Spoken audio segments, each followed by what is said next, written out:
오늘은 괴로움의 소멸의 4가지 특징에 대한 얘기를 간단하게 하겠습니다. 괴로움은 여러분들 뭔지 다 잘 알죠? 경제를 통해서 다 태어남이 괴로움이요, 늙음이 괴로움이 하면서 쭉 그거 모르는 사람만 아마 없을 겁니다. 손 베이면 괴롭죠.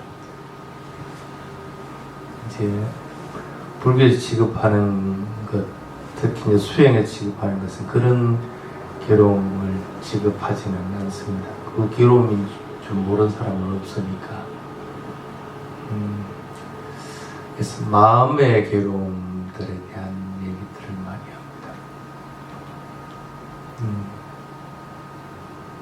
마음은 왜 괴로울 것 같노? 다른 거 없습니다. 딱 2가지입니다.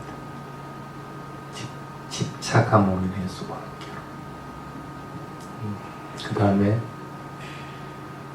계뇌로부터 오는 괴로움. 이 딱 2가지입니다.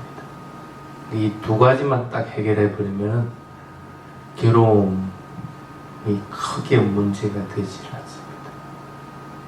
화내는 거, 지가 집착하고 있는 거라. 욕심내는 것도 마찬가지고.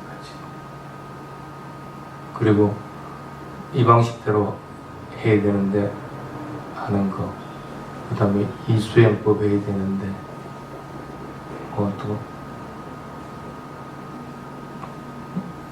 다른 사람들하고 다툼 있는 거, 그 대부분 보면 계뇌에 대한 것들로 인해서 괴로움입니다. 그래서 보통 경전에서는 마음에서 오는 괴로움을 4가지로 분류를 해놓은 게 있습니다. 근데 물론 경전에는 지나친 분노, 지나친 탐욕, 그 다음에 잘못된 그 의식이라고 그러죠, 이제 경험치, 그러니까 잘못된 것들에 대해서 집착하고 하는 것들, 이런 것들. 그 다음에 또 하나가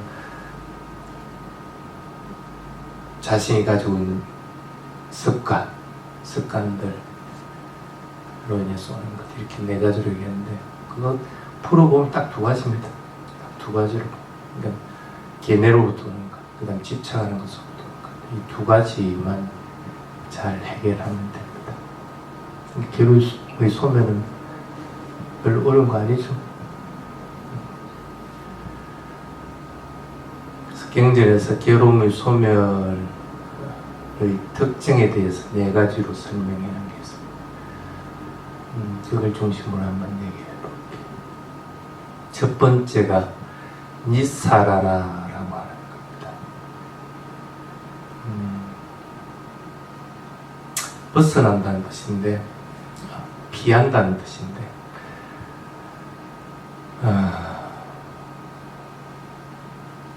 아라한들은 괴로움을 만들 일을 하질 않습니다.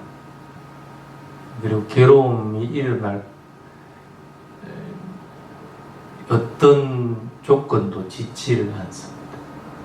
피해버리는 행태를 띠는 거죠.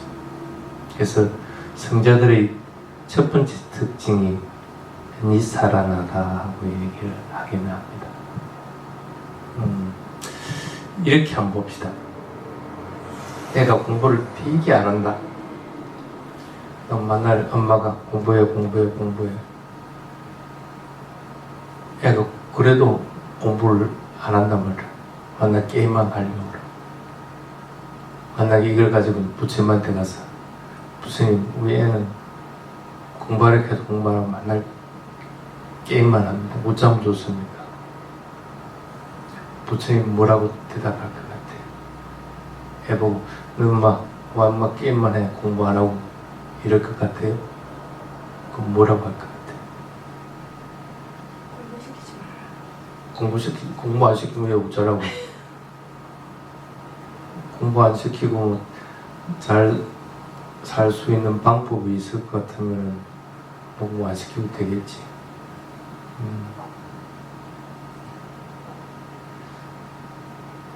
바꿀 수 있을 것 같으면 바꾸겠지. 근데 한날에도 안 바뀔 것 같으면은 바뀌게 되는 것은 그거 아니고 앞에 대상이 아니고 나라는 거다. 바뀌어야 될 대상을 잘못 잡은 거라. 만날 얘기해도 안 바뀔 것 같으면 지는 안 바뀔 때라, 그런 때라. 게임도 지가 뭐 평생 할 수 있는 것도 아니고 게임할 때가 있는 거고 또 무슨 할 때가 있는 건데 그걸 내가 얘를 바꾼다는 생각을 가지고 있으니까 항상 틀어버리게 되는 거야. 그럴 때는 바뀌게 되는 건 얘가 아니고 내가 바뀌게 돼. 차라리 애한테 그럴 것 같으면 게임 시간 조금 더 늘려주고 그러고 나서 공부도 해야 되니까 공부도 더 하도록 만들어주고 그리고 조금 더 전에보다도 좀 완화시켜 줄 것 같으면은 얘는 또 바뀌게 돼 있어. 그거 항상 할 수 있는 게 아니니까. 쉽게 말하면 바뀌어야 되는 것은 얘가 아니고 내가 바뀌어야 돼. 경전에도 그런 내용을 굉장히 많이 봅니다. 다툼이 있어서 부처님한테 가면 부처님 네가 잘못했다 이렇게 하는 것이 아니고 잘못의 원인은 자기 자신에게 있다 얘기를 많이 합니다. 한번 가만히 자신이 한번 생각을 해보십시오.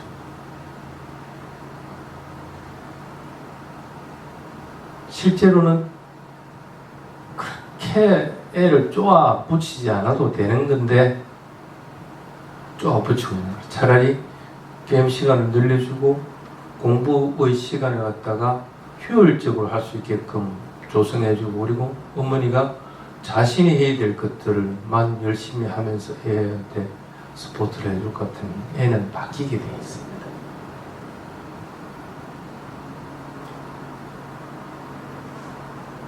이게 이제 쉽게 말하면 니사랑하다, 피한다. 속박되어 있는 것들이 뭔지를 파악하지 못할 경우에는 그걸 피할 방법이 없습니다. 자신이 어디에 속박되어 있는지를 분명하게 알아야 됩니다. 그러면 그 속박을 피하게 됩니다. 몸에 대해서 속박하고 있는 건지 아니면은 내 생각에 대해서 속박되어 있는 건지 아니면 우리 애에 대해 속박되어 있는 건지 무엇인지에 대해서 분명하게 이해를 해서 그 속박된 것으로부터 자기가 먼저 빠져나와야 됩니다. 비해야만이 문제 해결을 할 수 있다. 그러면은 1차적으로 괴로움은 소멸됩니다. 무슨 자기 자신이 괴로움이 소멸될 뿐 아니라 괴로움을 일으키는 원인이 됐던 애도 서서히 바뀌기 때문에 그 괴로움은 더 이상 나에게는 영향을 크게 미치지 못한다. 근데 한 번에 이걸 바꾸려고 하니까 그게 안 되는 거예요. 공부해야 할 것 같으면 얘는 뭔가 못할 이유가 틀림없이 있는데 그거는 생각 안 해요. 그냥 공부해야 할 것 같으면 그냥 그 시간에는 딱 공부를 해야 되는 거예요. 수행을 해본 분들이면 알 겁니다. 한 번에 툭 되질 않습니다. 서서히 한 발짝부터 올라가는데 이거는 한 발짝부터 올라갈 생각을 안 하는 거예요. 그걸 첫 번째 니사라나라고 합니다. 괴로움으로부터 피하도록 하라. 다른 말로 표현할 것 같으면 속박되어 있지 않도록 하라. 속박만 되어 있지 않을 것 같으면 충분히 그런 괴로움으로부터 피한다. 그게 이제 괴로움의 소멸의 첫 번째 특징. 두 번째 특징.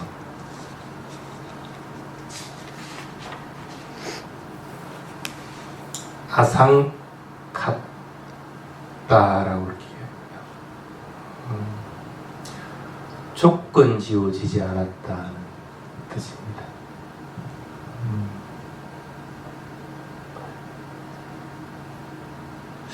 조건 지워지지 않았으니까, 원인을 만들지 않았으니까 받을 결과가 없다는 뜻입니다.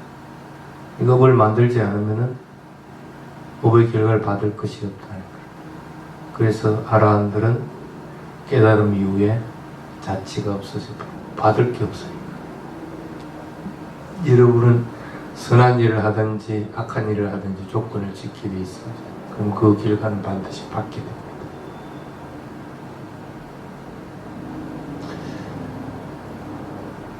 가끔씩 어떨 때 그럴 때가 있습니다. 저쪽에 공구 상자에 보면 공구들이 여러 가지가 있습니다. 필요한 것들이 없을 때가 있어요. 그럼 또 필요하니까 또 사가지고 하고 또 놔주고. 또 어떨 때는 필요한 거는 공구 상자에 가서 꺼내가지고 이렇게 뭘까 하기도 합니다. 근데 어떨 때는 참 편리하죠. 공구 상자에 있는 것이.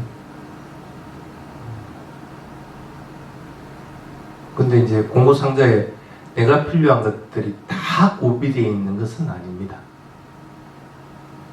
근데 만약에 저 공구 상자 자체가 없으면 어떻게 될까? 어떻게 될 것 같아요? 예를 들어서 이 형광등이 부서졌으니까 이 드라이버 가지고 형광등을 갖다 끄집어내 가지고 형광등을 새로 교체해야 되는데 공구가 하나도 없어. 그럼 이거 어떻게 해야 될까? 형광등을 갈 수가 없는 거지. 형광등을 간다는 결과를 만들어내지. 그러면은 이 형광등은 이 선 없으나 그냥 그대로 있다가 그냥 나중에 지수명 다음에 사라지게 되니까. 아라한이라고 하더라도 이 몸을 가지고 있는 동안에는 살아갑니다. 근데 더 이상 조건을 짓지 않으니까 죽은 이후에는 이 몸이 흩어져 버리는 상태. 아무것도 자취가 없어져 버려요. 물론 아쉬운 부분들은 있습니다. 저걸 밝혀놔야 내가 조금 편리하게 글도 보고 뭘 할 건데 저게 지금 꺼져 있으니까 내가 아쉬운 건 있습니다. 근데 이거 없다고 해가지고 해결이 안 되는 건 아닙니다. 창문을 열어놓든지 커튼을 올리든지 해가지고 다른 방법으로는 할 수는 있습니다. 근데 사람들은 꼭 이걸 고쳐야 된다고 생각해요. 공부함이 있어야만이 그게 필요한 것이라고 판단을 하고 있다는 거예요. 그러다 보니까 나에게는 필요한 것들이 점점 늘어나는 거예요. 집에 가보면 잡동사니 쎄겠어. 과연 필요한 것들이 얼마나 될까? 없으면 아쉬울지는 몰라도 그것으로 인해 가지고 내가 크게 문제될 것은 아닌데도 그러고 있다는 거예요. 자기 스스로 자꾸 조건들을 짓고 있는 거야.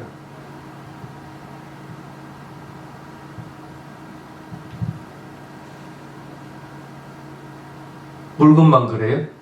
머릿속에 있는 생각들은 안 그래요? 누구는 내한테 잘해주는 사람, 얘는 미운 사람, 어쩐지 저쩌니. 10년 전에 누가 내한테 한 얘기 그대로 그냥 잡동사니 모아둡니다.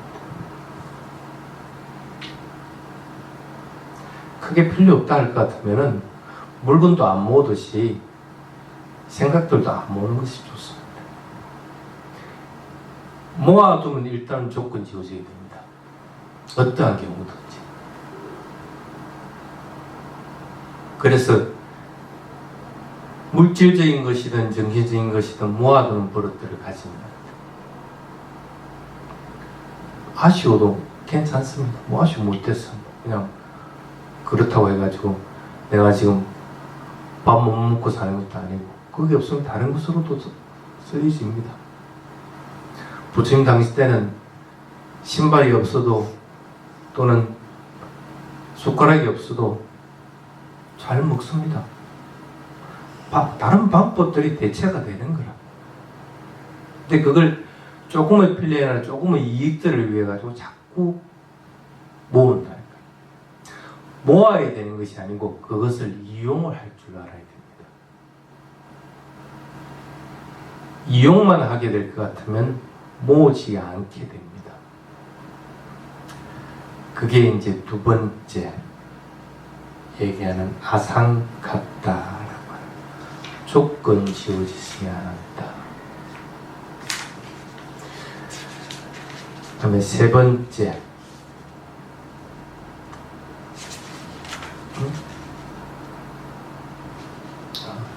아상같다가 세 번째고 두 번째가 위백가라고 순서가 좀 바뀌었습니다. 멀리 벗어났다 그런 뜻이 위백가 위가 떨어진다는 뜻입니다. 위백가 멀리 벗어난다 그런 뜻입니다.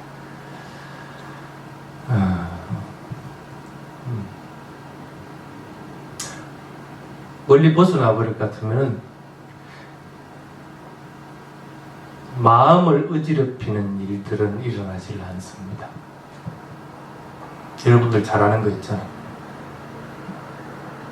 괴로움이 있으면은 괴로움부터 멀리 떨어져 버리려고 합니다. 근데 그렇게 해가지고 그 괴로움이 떨어집니까? 안 떨어집니다. 괴로움 자체를 갖다가 분명하게 보고 괴로움이 소멸돼 버려야만이 그거로부터 떨어져 버리게 됩니다. 위백가 보통 얘기하면 멀리 벗어난다고 할 것 같으면 그냥 그 대상을 피할 생각을 합니다. 근데 그렇게 될 수가 없습니다. 어떤 것이든 그 괴로움이 일어나면 그 괴로움을 분명하게 보고 괴로움이 소멸되는 걸 갖다가 분명하게 봐야만이 그것으로부터 멀리 떨어지게 됩니다. 더러운 것을 알 것 같으면 그 더러운 것들을 만지지 않게끔 됩니다. 그래서 내 옆에 더러운 게 있다고 하더라도 내가 조심하고 있고 그것이 나에게 영향을 못 미치게 됩니다. 그게 이제 위백가라는 겁니다.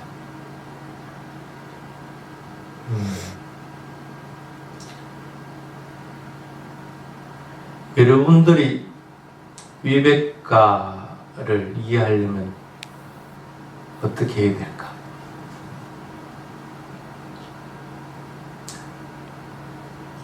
가진 것이 없으면 됩니다. 쉽게 얘기하면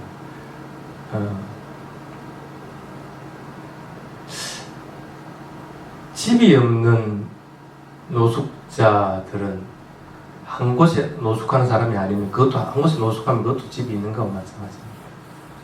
근데 뭐 특별하게 머물 곳이 없을 것 같으면 여기에서 머물러도 괜찮고 저기서 머물러도 괜찮고 그러니까 벗어나기는 아주 용이합니다. 그래서 그 어제 머문 곳이라 해가지고 거기에 집착을 하시지는 않습니다. 그리고 거기에 놔둔 것도 아무것도 없습니다.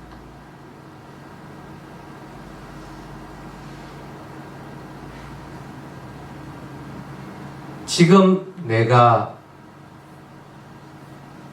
가지고 있는 것이 없다고 만약에 생각을 해보십시오. 물론 여러분들은 가지고 있는 게 많습니다. 근데 그게 여러분들 것이 아니면 어떡할 건데? 여러분들 게 있습니까? 아무것도 여러분들 거 없습니다.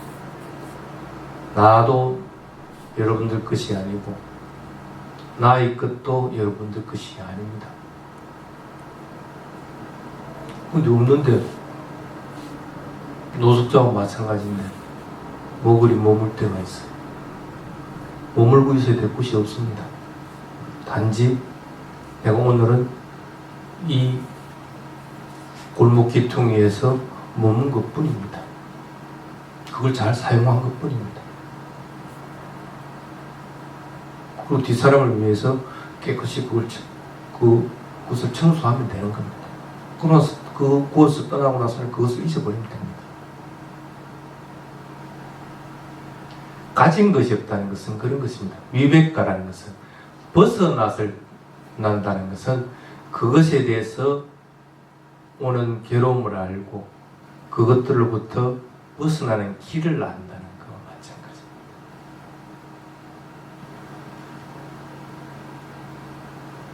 여러분들은 아무것도 가진 것이 없습니다. 실제로 그렇습니다. 그 생각을 빨리 일으키게 됩니다. 그 다음에 네 번째, 아맞다, 이렇게 보통 불사라고 합니다. 죽지 않는다는 거 마찬가지고. 그래서 괴로운 소매에 있는 사람들은 더 이상 죽음이 없습니다. 육체적인 죽음이 없다는 것이 아니고 나라고 하는 것이 없습니다. 자아가 없다는 뜻입니다. 아맞다라는 것은. 나라고 내세울 만한 것이 아무것도 없다는 사실을 분명하게 하는 거예요. 수행에서도 그것을 자주 경험해야 됩니다. 그래서 나라고 하는 것이 없는데 내가 무엇이 지금 걸려 있는가 하는 걸 분명하게 알아야 됩니다. 그러면 그것으로부터 벗어난다는 거예요. 이게 보통 괴로움의 소멸의 네 가지 특징이다, 이렇게 얘기를 합니다. 일상에서 꾸준하게 자꾸 이제 훈련을 받도록 하고 그 괴로움의 소멸에 이르기 위해서 자꾸 노력을 해야 됩니다. 부처님은 고와 고의 소멸에 대해서 설하신 분입니다. 근데 일상생활에서 고의 소멸에 이르는 길들을 가지 못한다고 할 것 같으니 그것도 문제인 겁니다. 그 대신에 고의 소멸에 이르기 위해서 여러분들이 끝까지 포기해서는 안 되는 것이 있습니다. 호흡 포기할 수 있습니까? 지금 내가 죽고 나면 뭐 고의 소멸이고 뭐고 아무것도 없습니다. 죽음이란다. 호흡 포기할 수 없죠. 그와 마찬가지로 여러분들이 살아있을 동안에, 호흡하고 있을 동안에는 끝까지 포기해서는 안 되는 것. 그게 보통 5가지로 얘기합니다. 자비. 살아있는 동안에는 어떤 경우든지 자비의 마음을 가져라. 메타 까루나라고 하는 자비의 마음. 이것은 여러분들이 어떠한 경우가 되고 어떠한 조건, 어떠한 상황이 되더라도 포기해서는 안 되는 겁니다. 그 다음에 두 번째, 이거는 좀 하기 좀 쉬울 겁니다. 육체에 집착하지 않는 것. 크게 집착하지 않죠? 이제는 뭐 하도 이제 들어섰고 또 경험을 통해서 해서 육체에 크게 집착하지 않는 것. 어쨌든 완전하게 육체에 대해서 집착하지 않도록 자꾸 크게. 여기 우리 선언에는 그래도 집착하는 사람이 좀 적으니까 이 동동부름을 바로 본 사람은 거의 없는 것 같아. 다른 데 가면 이 냄새 때문에 머리가 아파. 안 그러면 향을 좀 많이 피워가지고 향 냄새 때문에 머리가 아파. 육체에 집착하듯이 저런 것들을 집착하는 거예요. 저러니까 한번 피우게 된다. 피우는 건 뭐 때문인지 몰라도 각자 다른 대로 이유가 있겠지만 거기에 집착하는 거예요. 물질적인 것에 대해 집착하는 것들, 이런 것들이 다 포함해요. 그래서 육체라고 하는 것에 집착하지 않도록 하라. 그것도 끝까지 포기해서는 안 돼요. 그 다음에 세 번째, 스님이 만나 강조하는 것, 마음을 고요하게 하는 것. 어떠한 경우도 수행에서 고요한 마음이 되어 있지 않으면 그 다음으로 넘어갈 수가 없습니다. 일상생활에도 고요한 마음이 요새 같으면 항상 바른 판단과 바른 결정을 내릴 수가 없습니다. 세 번째는 고요한 마음을 가지는 것. 그 다음에 네 번째, 여러분들은 해탈을 위해서 부처님 가르침을 배우는 겁니다. 쉽게 말하면 큰 것이 있을 것 같다면 잔잔한 것에 얽매이지 마라. 작은 것들에 대해서 마음을 너무 두지 마라. 잔잔한 것들, 그거 크게 여러분들에게 영향을 미치지 않도록 자꾸 만들어요. 그 다음에 5번째, 어떤 경우든지 수행하는 것 잊어버리서는 안 된다. 사마타 수행을 하든지 위파사나 수행을 하든지 수행이라고 하는 것들은 놓쳐서는 안 되는 것들입니다. 그래서 끝까지 포기해서는 안 되는 것들이 이런 5가지들입니다. 자, 이 정도 하면 괴로움의 소멸의 4가지 특징에 대한 얘기를 끝냈습니다. 잘 갖추어서 괴로움 소멸에 이르도록 하고 부처님이 물려준 유산들을 반드시 가지도록 그렇게 하시기 바랍니다. 여기까지 하겠습니다.